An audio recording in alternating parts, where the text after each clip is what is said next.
반갑습니다. TEDx 새벽 6시 발표 시작해 보도록 하겠습니다. 제가 준비한 건 시선을 바라보는 시선이라는 주제로 한번 적어봤어요. 청춘은 소중하고 간결하게 빠르게 진행해 보도록 하겠습니다. 화두를 던질 수 있는 그런 시간이 되었으면 좋겠습니다. 먼저 저는 얼대라고 하고요. 제가 누군지 아시는 분 계신가요? 감사합니다. 너무 기뻐요.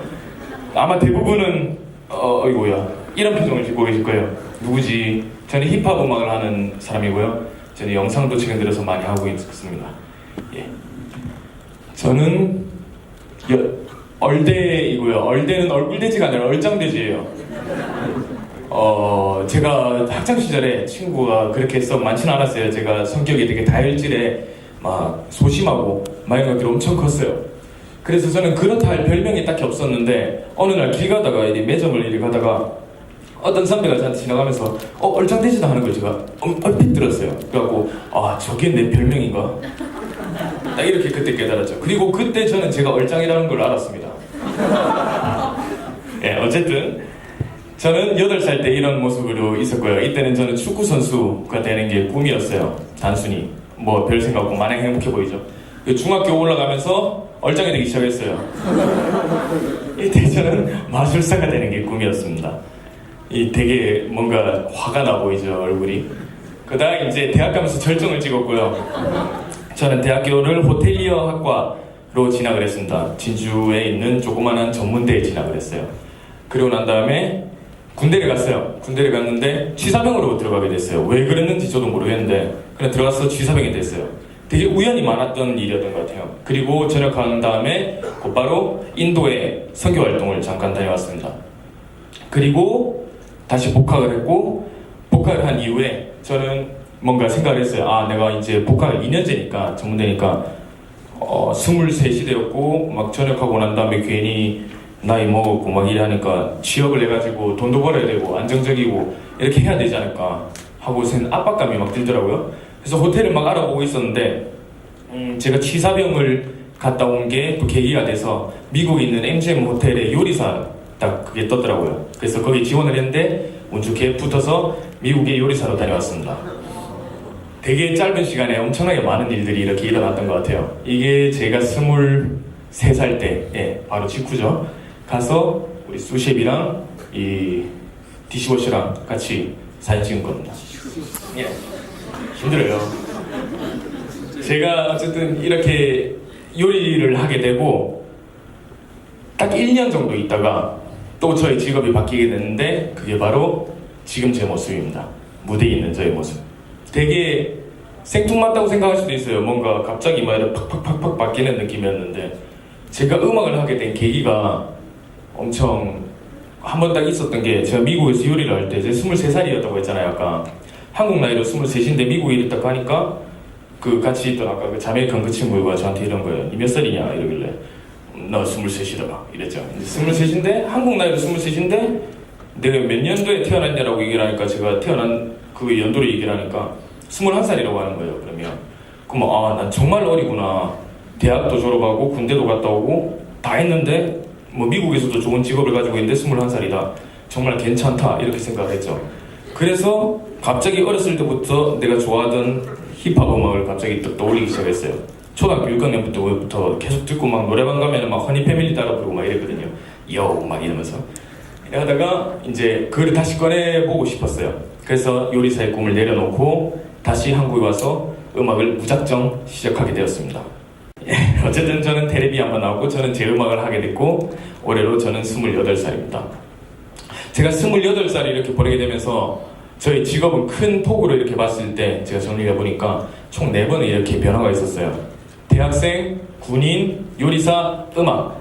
이 되게 여기까지는 어찌 보면 평범할 수도 있고 여기까지는 조금 특이한 이런 전개였는데 이게 자의적이든 타의적이든 제가 이제 제 직업의 변화를 겪은 거잖아요. 근데 제가 이렇게 8년, 20살 이후로 8년 동안 4번의 이렇게 변화를 겪으면서 느낀 게 크게 2가지 감정이 있었어요. 한 개는 설렘이고 한 개는 걱정과 두려움이었거든요. 설렘은 대학생, 군인이 종료된 시점에 설렘을 되게 크게 느꼈고요. 그리고 요리사에서 음악으로 넘어갈 때 설렘과 걱정이 같이 이렇게 공존을 했어요. 이때 제가 느낀 건 사람은 자기가 하고 싶은 것들을 내려놓고 그리고 자기가 뭔가 새로운 도전을, 새 도약을 하게 됐을 때 안정적인 뭔가를 다져놓고 새 도약을 하게 됐을 때 느끼는 게 걱정이고 자기가 지금 뭔가 벗어나고 싶어서 벗어나게 되었을 때 느끼는 게 설렘이라고 생각을 하게 됐습니다. 오늘 그 걱정이 제가 말씀드리고자 하는 시선에 맞는 말이겠죠. 자, 여러분 이제 얘기를 넘어서서 청춘 하면 딱 되게 추상적인 말이잖아요. 청춘에 대한 얘기하면 어떤 말이 생각나세요? 젊다. 예? 젊다? 젊다. 아, 젊다, 젊음, 젊음. 또 어떤 게 있을까요? 뭐든지 해볼 수 있다. 예, 뭐든지 해볼 수 있다. 거의 대부분 그런 얘기들을 많이 하죠. 뭐든 해볼 수 있고 우리는 되게 많은 기회를 가지고 있어요. 젊으니까. 청춘은 사전적 의미로 봤을 때 만물이 푸른 봄철이라는 뜻으로 10대 후반에서 20대에 걸치는 인생의 젊은 나이 또는 그 시절이라고 해요. 저는 이걸 조금 바꾸고 싶은 게 그냥 나이를 없앴거든요. 제가 2년 뒤면 청춘이 끝나기 때문에 그렇게 치면 저는 너무 억울해서 어쩔 수가 없어요. 이건 제가 생각하는 청춘은 시기라고 봅니다. 그냥 만물이 푸른 봄철이라는 뜻이고 인생의 젊은 나이 또는 그 시절, 우리는 그 시절을 겪고 있는 청춘이죠. 저도 마찬가지고요. 그럼 청춘하면은 그 청춘에서 가장 큰 고민이라고 할 수 있는 요소들 몇 가지를 꼽아봤어요. 직업, 외모, 학교, 연애 이런 게 있을 수 있다고 저는 생각했어요. 직업은 우리가 모두가 취업하기 전에 고민하는 요소들이고, 그리고 외모 당연히 꾸미고 싶잖아요. 얼짱. 그리고 학교도 좋은 학교를 가서 직장을 다니고 싶고 또 좋은 직장을 통해서 또 연애를 해서 결혼도 하고 행복한 가정을 꾸리는 모든 그런 것들이 저희들한테 있어서 고민이 될 수 있죠. 그럼 이 고민을 해결하는 데 있어서 생각보다 많은 이런 어렵다고 느낄 수 있는데 생각보다 상당히 쉬워요. 어디에만 초점을 맞추면 되냐면 나의 흥미와 나의 관심사와 그리고 나의 행복에만 초점을 맞춘다면 그 데스티네이션이 딱딱딱 보이는 거죠. 아주 간단하죠. 근데 우리는 이렇게 살 수가 없어요. 청춘하면은 생각나는 키워드들 모두 뭔가 설레고 내가 뭔가 이뤄낼 수 있을 것만 같은 용기를 북돋아주는 그런 말들이지만 사실 우리는 그렇게 살 수가 없다는 거죠. 왜 그런가? 우리는 뭔가 내가 바라는 무언가 준비를 딱 했다. 아, 좋다. 여기가 이 빨간 게 만약에 제가 그려왔던 아까 나의 행복, 나의 관심사 이런 거라고 생각했을 때 여기를 딱 열고 나오는 순간에 이렇게 저를 쳐다보기 시작해요. 사람들이 뭔가 막 나에 대한 압박감을 주고 너 지금 이거에서 나왔어. 네가 방황하는 것만 하면서 그렇게 살 수 있겠어? 이렇게 얘기를 하면서 저는 뭔가 알지 못하는 이 출처 없는 시선들에 점점 맞닥뜨리게 돼요. 그리고 그 시선들은 대부분 저를 응원하거나 뭐 좋아하기보다는 비난하거나 안 될 거야 걱정하는 말들로 더 많이 이렇게 이루어져 있죠. 이런 시선이 저를 비난할 때 그러면 우리는 점점 나의 행복 이런 거에만 초점을 맞춰서 나밖에 모르는 행동을 해야 하는가. 근데 우리는 청춘에서 또 한 가지 중요한 요소가 있는 게 우리는 돈도 신경 써야 된다는 거예요. 돈도 벌어야 되고 뭔가 점점 이뤄나가야 된다는 거죠. 같이 이렇게 점점 사면초가 같은 이런 갈팡질팡한 요소에 그런 위치에 있다고 생각을 해요. 저희가 고민해야 될 거는 제가 느끼기에 양질의 청춘에 대해서 어차피 이렇게 막막한 상황이라면 양질의 청춘에 대해서 고민해 봐야 된다고 생각해요.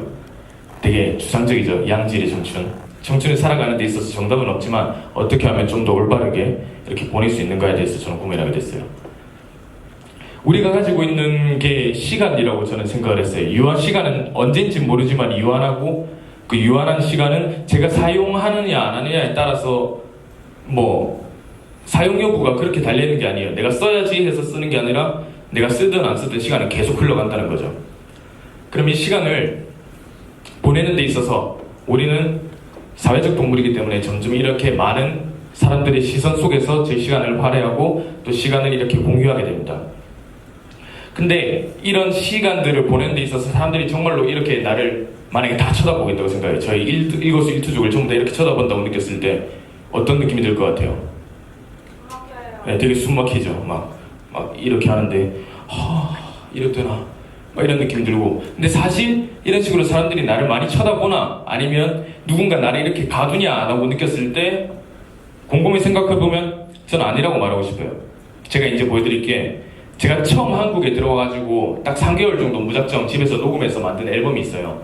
그 앨범 자켓을 보여드릴 건데 좀 놀라실 거예요. 이게 제 앨범 첫 자켓이었어요. 언어 유희왕 이래가지고 이 유희왕 카드 이래서 눈 렌즈 껴가지고 이런 걸 했었거든요.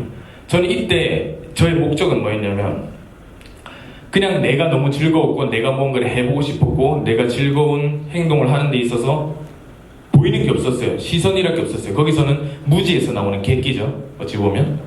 근데 이 앨범이 너무 잘 된 거예요. 제가 생각한 거 이상으로. 더 많은 사람들의 관심을 받게 됐고 전 그때 진주에 있었는데 진주에서 그냥 인터넷에 하나 딱 올렸는데 막 팬들이 생기기 시작하고 막 와 팬이다 막 이런 느끼고 홍대 한번 놀러 가니까 길 지나가는데 월드는 많이 세요 이러면서 사진 한번 찍으면 내가 뭐 연예인도 아니고 막 이러고 이랬던 시절이 있었어요. 근데 이때부터 제가 느꼈던 게 시선이었습니다. 그 뭔지 모를 시선. 제가 홍대 갔을 때 저보다 더 유명한 래퍼들도 있었고 또 제가 괜히 사람들이 알아보는 이 100명 남짓한 사람들한테 있어서도 저는 되게 두려움을 느끼기 시작했어요. 이 사람들마저 잃고 아니면 제가 이 사람들이 기대하는 무언가에 대해서 부응해야 하지 않을까 하는 압박감이 점점 들기 시작했습니다. 그러면서 제가 저 자신을 잃어가는 느낌이 되게 들었어요. 근데 그때 그 시선에 대해서 제가 곰곰이 생각해봤어요. 내가 왜 이런 존재하지도 않는 무언가 나를 압박하는 무언가에 대해서 신경을 써야 하지? 이렇게 생각을 했을 때 그럼 이 시선의 출처는 무엇인가? 라고 생각을 해봤어요. 막 제가 이런 렌즈를 계속 껴야 될 것 같고 막 이런 압박감들이 있었거든요. 재밌게 랩을 해가지고. 근데 그 시선의 출처는 대부분 나의 걱정이었다고 저는 생각했어요. 왜냐하면 제가 그 시선을 계속 의식하고 1년을 보내고 2년을 보내고 제가 앨범을 똑같이 냈지만은 그 앨범을 시선을 의식하지 않고 냈을 때 결과는 사실 크게 다를 바 없었거든요. 저는 사실 대박이 난 사람은 아니지만 꾸준히 계속 제 음악을 해왔고 점점 저는 원하는 결과를 이뤄가고 있다고 생각해요. 나의 걱정이 대부분의 시선의 출처였다는 거죠. 이거를 알게 되고 난 다음부터 저는 이 시간을 저를 위해서 좀 더 할애할 수 있는 방법을 알게 된 것 같아요. 시간을 내가 어떤 데 써야 되냐, 내가 이런 시선을 의식하지 않고 어떻게 더 내 시간을 쓸 수 있을까 하고 고민했을 때 저는 시간을 대부분 저의 솔직한 호기심에 썼다고 생각을 해요. 제가 요리사 가게 된 것도 그리고 제가 음악을 하게 된 것도 선교활동 가게 된 것도 종교적으로 크게 그렇진 않지만은 그때 거의 대부분 이런 느낌이었던 것 같아요. 제가 전역을 하고도 지원을 할 때 MGM 떴네? 요리사네? 나 취사병 했으니까 그냥 한번 가봐야지 팍 넣었는데 운도 있었지만 어쨌든 그렇게 잘 됐죠. 돼서 갔다 오고 그리고 제가 다시 돌아와서 음악을 해보면 내 인생이 어떻게 될까 하고 생각했을 때 저는 무작정 돌아와서 음악을 시작해서 지금의 제가 되었던 거죠. 솔직한 호기심이 저를 지금 시간을 더 좋게 활용하는데 도움이 줬던 것 같습니다. 그리고 그때 저는 느낀 게 한 번 한 번의 변화를 겪을 때마다 사실 저는 크게 잃을 게 없다는 걸 또 한 번 느꼈어요. 저는 지금 돈이 많지 않습니다. 여러분들과 크게 나이 차이가 많이 나지 않고 28에 돈도 많지 않고 그리고 뭐 옷도 이렇게 막 좋은 게 있는 것도 아니고 저는 가진 게 시간밖에 없고 그리고 제가 노력하는 것 말고는 사실 답이 없어요. 그게 똑같은 입장이라고 생각해요. 저는 크게 잃을 게 없습니다. 지금 이 자리에서 뭔가 음악을 내려놓든 음악을 계속하든 아니면 제가 뭔가 좋지 않은 음악을 낸다 하더라도 저는 사실 크게 잃을 게 없고 그 다음 그 단계를 나가면 되는 위치에 있는 거죠. 그래서 이런 시선들이나 이런 비난들에 있어가지고 저는 크게 개의치 않기로 했어요. 어차피 다 흘러갈 것들이고 저한테 크게 영향을 주지 않고 저런 시선이나 저런 비난이 저한테 큰 무언가를 뺏어가지 못한다는 거죠.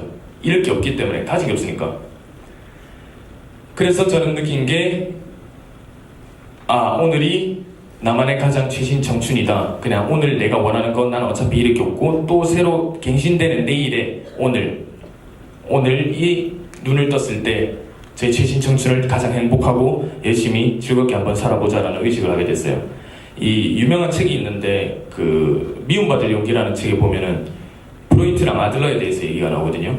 저는 둘 다의 말에 어느 정도 동의를 하는데 우리가 경험했던 모든 기억들이나 이런 것들은 축적이 돼가지고 언젠가 제가 꺼내서 쓸 수 있는 뭐 무기나 이런 것들이 될 수가 있어요. 그리고 저는 아들러의 말에도 동의하는 게 아들러는 애초에 트라우마 같은 개념은 없고 매일 새로 이렇게 우리는 살아갈 수 있다는 거죠. 그 부분에 있어서 저는 가장 최신 청춘에 아들러의 말에 어느 정도 동의를 합니다. 저는 저희 최신 청춘을 매일 이런 식으로 앨범을 내면서 보냈어요. 지금 15년부터 처음 시작해가지고 지금 17년까지 총 이만큼의 앨범을 냈는데 여기서 이게 제일 잘 돼가지고 그나마 저걸로 지금 제가 여기 있는 것 같습니다. 그리고 제가 막 음악을 이렇게 만들다가 제가 뮤직비디오를 찍고 싶은데 사실 돈이 없어서 제가 그냥 막 제 스스로 핸드폰으로 찍고 막 이런 식으로 했었거든요. 그래서 나온 비디오가 이 다기스의 영상이고요. 근데 이게 생각보다 너무 큰 사랑을 받게 돼가지고 산이님의 모해 뮤직비디오까지 맡게 됐었어요. 먼저 핸드폰으로 시작해가지고 제가 생각지도 못한 사람을 만나가지고 작업을 하게 됐죠. 그리고 저는 이번 달 말에 저의 앨범, 새로운 앨범이 나옵니다. 그냥 앨범 자켓이 아무 글자 없이 딱 이렇게. 저는 지금 돌이켜보면은 뭔가 제가 시선을 느낄 만한 무슨 요소들이 이렇게 시기가 왔을 때 비디오도 그렇고 아니면 제 음악도 그렇고 제 직업도 그렇고 뭐든지 제가 진주에서 힙합을 처음 들었던 것도 그렇고 제가 요리사로 지원하게 된 것도 그렇고 그리고 제가 요리사에서 다시 무작정 한국으로 들어와가지고 음악을 해야지 하고 아르바이트 하면서 서울에 올라온 것 모든 것들이 저한테 있어서 되게 큰 인생의 전환점이 되었다고 생각합니다. 되게 살짝 이렇게 건드는 게 나비 효과처럼 이렇게 커진다고 생각해요. 사실 그런 시선들은 우리한테 있어서 크게 존재하지 않고 우리는 그런 시선들을 갖다가 또 똑같이 직시하고 바라볼 수 있는 안목을 가졌으면 합니다. 저는 오늘 이거 끝나고 공연이 있고 또 다음 주부터 열심히 아르바이트 하면서 좀 편의점이거든요. 아르바이트 하면서 저도 똑같이 여러분들과 함께 고민해 나가고 또 그 시선을 똑같이 직시하면서 바라보고 이겨내면서 청춘을 보낼 수 있으면 합니다. 마지막으로 미국의 심리학자의 토마스 기도비치의 말로 마무리 짓고 싶습니다. 인간은 한 일을 후회하기보다는 하지 않은 일을 할 때 더 많이 후회합니다. 여러분 청춘을 좀 더 즐겁게 그 시선을 똑같이 바라보고 이 시선의 출처가 무엇인지 의식하면서 살아간다면 더 할 수 있는 일들이 많지 않을까 싶습니다. 감사합니다.